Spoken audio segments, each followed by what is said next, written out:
everybody. I'm Bryan Grossman, editor-in-chief of the Colorado Springs Independent. This is the Indy 15, the weekly show that recaps everything you need to know in the news. Our guests in studio today are managing editor Helen Lewis and Indy reporter Nick Raven, who will be talking about some of the upcoming happenings around town and even some stuff that happened recently. So welcome to the Indy 15, both. Wow, thank you. Yeah. Thanks. Long-time caller, first-time listener. Nice, yeah, absolutely. Glad you could find the studio. Yeah, it took a while. Yeah. So you've been a busy guy, Nick, and I wanted to start with how you managed the nerd issue within about a couple weeks. It was a couple weeks. Yeah, before coming on, and then you got re-nerded last night, Nerd Night at Kawadi. Is that right? Yeah, at Kawadi. This is my first time down there. And did I get that? It's not Nerd Night. It is Nerd Night. It was Nerd Night. Okay. Yeah, Nerd Night COS. Yeah. Yeah. So I'm sensing sort of a theme here, and maybe you could talk to us about Nerd Night. Yeah. So this was my first time down at Kawadi. I don't know if you guys been down to Kawadi yet. I've walked through it. Yeah. I've been there a lot. It is a lot. There's a lot going on there, and I honestly had to keep drawing comparisons to the recently deceased Tejon Eatery. Oh yes. Which was also kind of that food court style thing. So they have that kind of the back room essentially with the stage where they give the presentations and stuff like that. And I got there early, and I was sweating the whole day. Like I have not been so nervous about something in age to be able to talk. Sound like you. I know, exactly. But I was going through the points I had. It all came together pretty quick, actually. And so I had a slide deck. I sent that over. I had like 2 or 3 ideas hanging off of each slide that I knew. I was like, well, if I hit 2 of them at least, maybe 1 or 2 of those 2 or 3, like I'll be good. So I just kept running through it. And it's only 15 minutes. Like I spent the whole day worrying about 15 minutes, but it went great. We talked about voting. Yes. Because this is that get out the vote period. Everyone should have gotten their ballots by now. I got mine last night. I already turned it in. Uh-oh. Yeah, I'm ahead of... Show I off. stole on the judges, so mine's not in yet. Oh, you got to wait a little bit. That's fine. You have some time. But it went great. It was really smooth. I had a clicker. I had a laser pointer. I got to make jokes that didn't land. It was a really great. But I think it's just, I wasn't used to the crowd. Wait, is this the first Nerd Night, or is it your first time at Nerd Night? This is my first time at Nerd Night. How did I not know about Nerd Night? Yeah, they've been doing it for a year. They've just been doing it for a year. They've got they'll have it online here soon.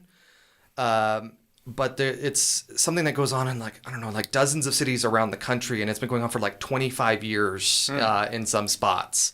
And it's pretty cool. I was the first of the trio of presentations last night. So it went fun. It's a TED Talk with beer is what I hear. A boozy TED Talk. A boozy TED Talk. Yeah, okay. exactly. Yeah. Did everybody talk about voting, or was that only That was just me. That was just you. That was my thing. Okay. And I can't recall what the other one. They had the firefighters there because they were talking about COS ready. Okay. And that, but I had to book out of there afterward. But yeah, they had a trio of presentations. So what did you teach all these people?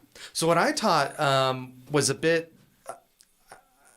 My first intention was to go for, I'm going to tell a story. I'm going to tell a story about the thing I know most, and that's me. Yeah. So it was basically, we had talked a little bit beforehand, but basically it was the story of how I've been an kind of apathetic voter. But even as I was coming to in this presentation, it was, I've been a privileged voter because I was relying on these people who look like me, have the same faith and beliefs as me. You guys take care of it. Okay, I'm just going to hand this to you. I don't need to vote. You guys, it's in your hands. And over time, coming to the realization that once you step away from that intersectionality of where I'm at, things aren't going as well. So at a point I was like, raise a hand. Who's been inconvenienced by the current political situation? And virtually everyone in there raised their hands. It's like, cool, you're the people who need to vote because that's what this mechanism is for. And then I start going off some of the initiatives that are on this ballot. So 300, 301, PPRTA's on there. We've got, not on this one, but in April, we've got the mayoral, 4 city council positions that are coming up. And those are the people who are going to decide what's going on. So I kind of dove into that a little bit. But But yeah, just to get engaged, because this stuff really matters, and this is how you do it. How many years have you been engaged? Like, I'm curious when you got interested. In politics? Well, in voting. In voting. So the first time I voted was, I took my driver's license. I went down to the Citadel Mall because they had the voting set up there. I walked in and I voted for Gary Johnson. What year was this? This is 2012. Okay. So this is like Ron Paul, like fever high. Decade ago. Yeah, Okay. decade ago. That was when that's when I was like, I'm really starting to feel the need to really get engaged in this. So that was the first year, and it just kind of ramped. When I moved back here, actually, 2016, I'm end of 2015 into 2016. That's when I did my first caucus and started getting engaged that way. And it's just, so now I just know everybody. It's just how it's a really tight knit community, you know, politically as you get into it. So yeah. When was the first time? How does Australia work? Is it 18? How does Australia work? Does anybody know the answer to that? Everyone just makes them into paper planes and throws them. We see what happens. Okay. Yeah. You'll believe that. Is it 18 years old? Yeah, you have to be 18, but it's compulsory. If you don't vote, you get fined. Whoa. So you have to. It's great. It should be like that. And I know Americans hate anything mandatory. That's not freedom. Don't tell me what to do. Yeah, seriously. But actually electing people who everybody wants is a great thing. So how much is the fine? Do you know? It varies, I think. I'm going to throw my dad under the bus here. Okay. But I think my dad got fined. Oh, yeah. He at one point, but it wasn't significant. I think I've never been fined because I always voted. And That's right. The main reason I became a citizen here is so I could vote. I was looking around going, this is ridiculous. I need to be a citizen so I can cancel out at least one of these ridiculous votes. And so I've been very engaged. Yeah. That's what we're all about here in the USA, is canceling each other. That's what it's come down to now. Yeah, That's I didn't basically what we say do. that in my citizenship interview. Yeah. We say the quiet part out loud. So, That's true. And good timing. The candidate issue is out right now for the Indy, so you can read it. I've noticed that we've got some nerdy people here because this is like the second. I thought you were going to make an observation about how The video game cover? Yeah, it's like this should be interactive. It should be. I say that about all our video games. Yeah, all of ours. Can we hire a time. developer to make a little mini game out of this? Yeah. It would be fun. Yeah, Street Fighter, but right. GOP Yeah. versus the Dems there. And Dustin Right. shakes his head at us, yeah. Yeah. Yeah. You just be like, that's not really how that's going to work. Well, and I've been trying to be conscious of how adversarial politics are right now. So, yeah, you know, I've never heard. we went with the video game thing anyway, but you're right. We've chosen our language carefully and that sort of thing. But yeah, we've done a lot of video game covers lately. Yes, we have, Yeah. and that's cool. So you're right. We're a house of nerds. Right. Moving on, something else you're involved in, and this is with our sister publication, the Colorado Springs Business Journal. We're doing our Women of Influence issue here in a few weeks. So I know, Nick, you're involved with doing videos of all of the winners. In this room, even. In this room. This is where the magic happens. And then Helen was even on the board to select the women. Yeah, that's right. Yeah. It's an impressive process in terms of the people you get to know about. Yeah. And you've done this a few years as far as being on the board. I've been on the board a few years. We've been doing Women of Influence for so many years that I don't know exactly how many it is. Back to the first woman, I think. Eve. Eve was the legacy winner. She kind of dominated that first year. But now we spread it around a little bit. Yep. It's like, all right, so we got to wait for some stuff to happen first before.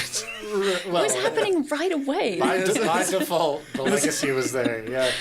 So what do people need to know about Women of Influence? What's worth sharing there? So we have a legacy winner and 11 other winners. Yeah. And we choose from all parts of Colorado Springs, and we really look at women who are making a difference, not just in their careers, but in their community involvement and having impact over a number of areas and a number of years.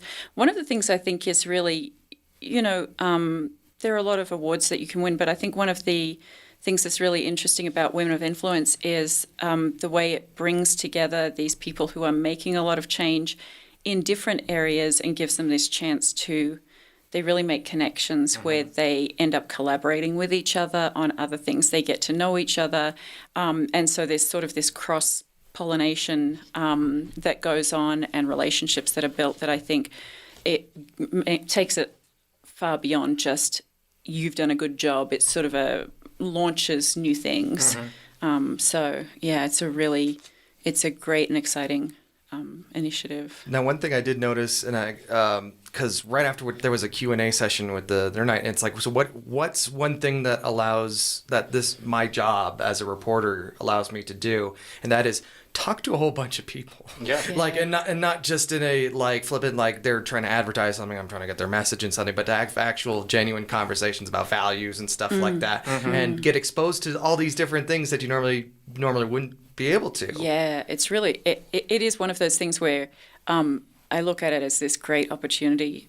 We learn so much. It's like an ongoing education all the time. Yeah. So we get to talk to the most interesting people, and these are really, really driven, courageous, I hate to say change making again, but these are women who are making a lot of change. The entrepreneurs, the thought leaders and stuff like that. Yeah, and really a lot of selfless work through, well, I was going to say through nonprofits, but there's all kinds of ways that you can do selfless work, and they really are going across the board, and it's exciting. It's good.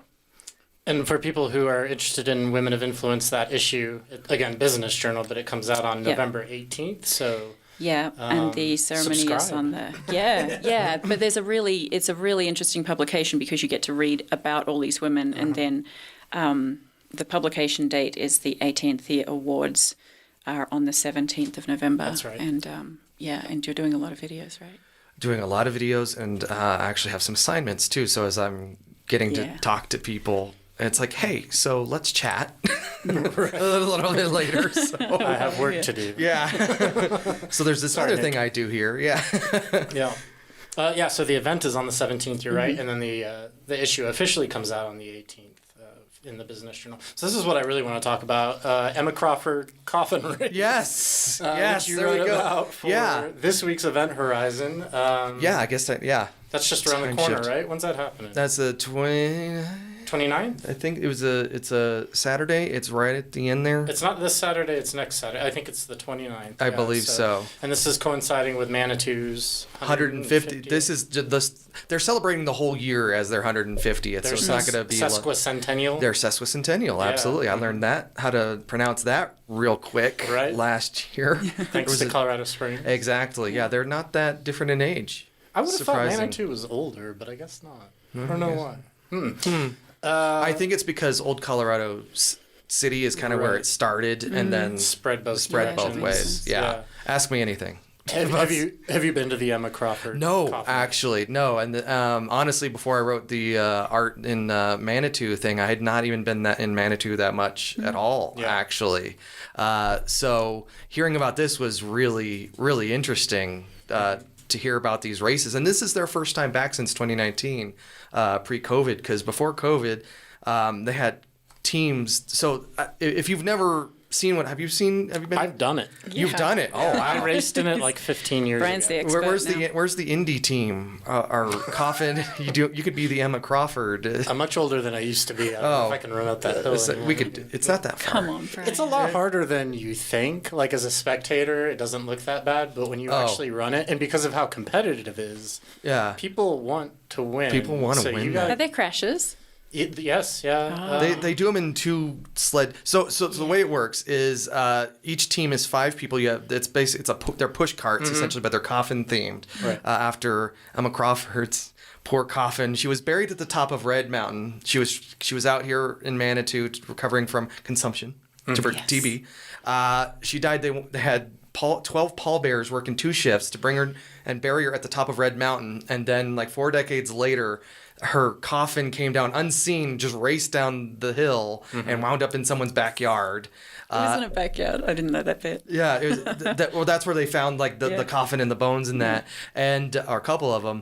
And so they're racing back up the hill, and so you have these teams that are 4 pallbearers and then an Emma Crawford in there. And when I talked to Jenna Gallus, who's the marketing coordinator at the Chamber of Commerce in Manitou, they had 55 teams, and they're capping them at 70. And they do them in 2 pairs, so they'll up to 35 heats with it. So you have two Two at a time. 2 at a time, exactly, going up this 585-foot course up Manitou Avenue. They're closing off the city Yes. to do this. Yeah. Yeah. Yeah, that would be smarter. There would be. Yes. The theme would be 2 reels. Yes, it was so we have more participants. Yeah, much next of year. Manitou is shut down, and people dress up and. Yeah, it's a huge costume right before Halloween, of course. Yeah. I've never been to Mardi Gras, but I feel like there's a little bit of a haunted Mardi Gras vibe to the whole thing. So I've never been to Mardi Gras I've been either. to a lot of Mardi Gras. Are there coffins pushed through the streets? Yeah, or- I mean, in all likelihood, Yeah. there's everything pushed through Maybe the not for streets. an event. It's just it's just Tuesday. Like someone literally died. Let's Yeah. get in through here. So Yeah, it's a little bit of a Manitou. Although Manitou also does, I think, a Mardi Gras thing. So I don't want to steal their Mardi Gras thunder. if I'm we're sure still that'll doing be that. another But- story at some point. Yeah. But yeah, Emma Crawford's a good time, and Helen was filling me in. There's all sorts of lore around it. She said there are these different stories and Yeah. everything from the whooshing down to like inching down. There are so into many Manitou. stories once you get into it. Yeah. But the Yeah. way she decided to climb up, that she was I told you she was a naturalist, but then I went and checked myself and it says spiritualist. She was a okay. spiritualist, and so they believed that they had guides, and she said she saw a Native American guide, her Right. guide, that was beckoning her to come up the mountain. And her mother and her fiance are like, Nope. no, You that's ain't not doing it. happening. And she like escaped one day because she was only like 26. Yeah. Right? And so she took off one day when nobody was watching and went up the mountain and chose a tree Right. where she wanted to be buried, wrapped her scarf around it, came down, informed everybody. They didn't And they were believe like, nope. If I can do it, you can do it Yeah, too. so Yeah. they went and found the tree, and that's apparently how that happened. Yeah. Yeah. It's- But yeah, she was unconventional. Well, and Helen just learned of another Colorado Yeah. deceased celebration. The celebration of the deceased. Frozen Dead Guy Day in Netherlands. Which Oh, Bryan yes, has been yes. to. I've been there You've been too. into Yeah. I've been there too. I only had 600 words, so No, you didn't get into I didn't know. that. Yeah, I'd actually talked to Jenna about that competition Yeah. between the two. I feel like Okay. you should have put a little sidebar of the Norwegian frozen guy in the garden shed. It just belongs together. Yeah. Yeah, Some weird stuff in Colorado. yeah, that's Yeah. amazing how that works. Yeah, the closer you get to the mountains too, like Yeah. they're both Netherlands and Manitou. So yeah, so check out Emma Crawford. Double check the date, but pretty sure Yes. it's October 29th. I think yeah, a week so. From this Saturday. Yeah, I don't have any beep beep beep beep beep. Yeah. What was that date? Spooky stuff. Are you into spooky stuff? You know, we're getting It's fine. to the season. I like the candy. You like the candy? The candy is the candy amazing. more than Yeah. the Yeah, frights? yeah. Okay.